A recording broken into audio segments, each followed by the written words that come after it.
नमस्ते। आप सभी योग साधकों का स्वागत करता हूं योग दर्शन की व्याख्यान माला के इस कार्यक्रम में।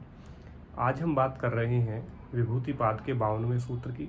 52वें सूत्र में कहा कि विवेक जनित जो ज्ञान होता है उसकी उत्पत्ति कहाँ से होती है, किस चीज़ में संयम करने से विवेक से जनित जो ज्ञान है वो उत्पन्न होता है।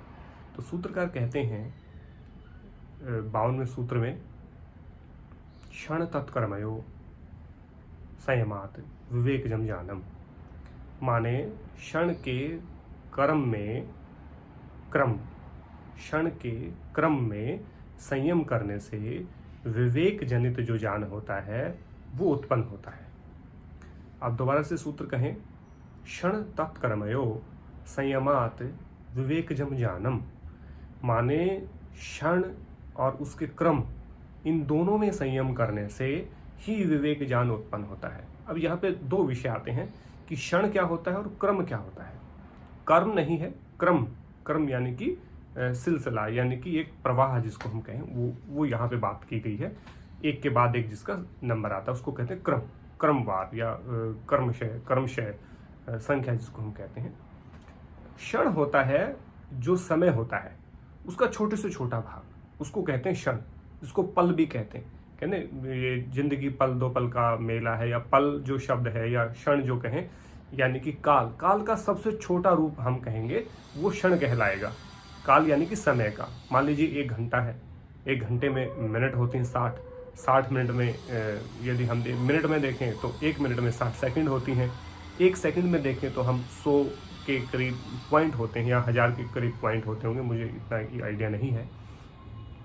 तो ऐसा समय जिसका और कोई टुकड़ा ना किया जा सके, जैसे इसको एक इस तरह से ले सकते हैं, मिट्टी का कोई हमने बड़ा सा मिट्टी का कोई बड़ा सा टुकड़ा हमने लिया और उस मिट्टी के उसके टुकड़े करते करते ऐसा टुकड़ा कर दें कि उसके बाद टुकड़ा ही ना कर पाए, माने बिल्कुल रेत हो जाए वो।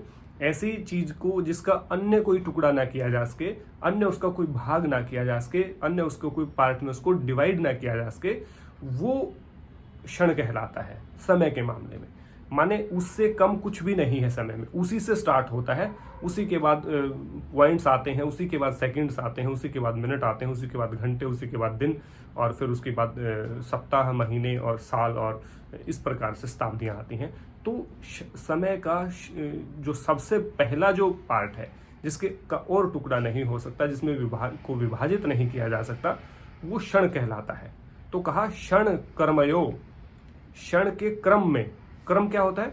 निर्बाध गति से चलने वाली चीज, माने क्रम चलता है, एक घड़ी चल रही है तो घड़ी में जो हमारी सेकंड्स की जो सुई होती है वो टिक टिक टिक टिक टिक ऐसे चलती रहती है बिना रुके हुए।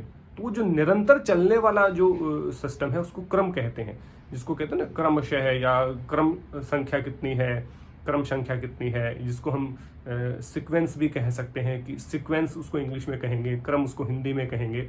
जो क्रमवार होता है माने निरंतर चलता रहता है, जिसमें हम बात करें तो सुबह के बाद दोपहर के बाद शाम के बाद रात्रि आती है। हम बात करें सोमवार के बाद मंगलवार, बुधवार, बृहस्पतिवार, शुक्रवार, शनिवार और रविवार आता है। ठीक इसी प्रकार ये निरंतर क्रम चलते रहते हैं। जनवरी के बाद फरवरी, मार्च, अप्रैल, मई, जून, जुलाई, अगस्त, सितंबर, अक्टूबर, नवंबर, दिसंबर चलता रहता है। इसी के बाद 2020 के बाद 21 के बाद 22-23 आता है। तो ये जो निरंतर चलने वाला जो क्रम है, निर्बाध गति से चलने वाला जो निरंतरीय है, जो निरंतर चलता है, उसको हम क्रम कहेंगे। तो यहाँ पे कहा क्षण, यानी कि जिस समय का और भाग ना किया जा सके और टुकड़े न किए जा सके, माने समय का सबसे छोटा जो पॉइंट होता है उस क्षण में, इसको पल भी हम कहते हैं, उस क्षण में और क्रम में, यानी कि जो क्रम है जो मैंने अभी बताया, जो निरंतर चलता रहता है, एक के बाद एक आता रहता है स्टेज, उन दोनों में संयम करने से ही विवेक ज्ञान की उत्पत्ति होती है। ये इस सूत्र में कहा। तो विवेक ज्ञान की उत्पत्ति कहाँ से होती है, तो ये पूछा जा सकता है, क्योंकि जो हमने 2 सूत्र पहले जो बात की थी, जिसमें हमने विशोका नामक सिद्धि की प्राप्ति की बात की थी, वो विवेक जनित ज्ञान से ही विशोका नामक सिद्धि की उत्पत्ति होती है।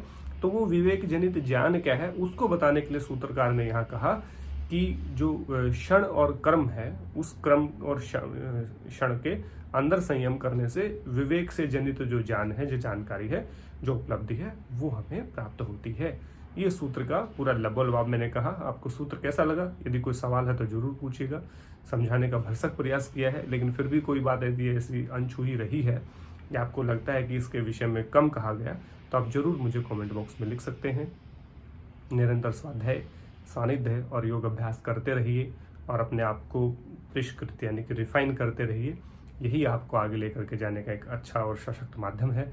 इसमें कभी भी इसके क्रम में कभी भी आप टुटाव नहीं आने देना, मतलब इसके क्रम को कभी भी ब्रेक मत होने देना। ये क्रम निरंतर चलता रहना चाहिए, एक के बाद एक निर्बाध गति से, निरंतर्य के साथ, निरंतरता के साथ, कंटिन्यूटी के साथ। आशा और विश्वास के साथ आप सबको 53वें सूत्र के साथ जल्द उपस्थित होता हूँ। तब तक के लिए आप सबका बहुत बहुत धन्यवाद। जय हिंद, जय भारत, नमस्ते।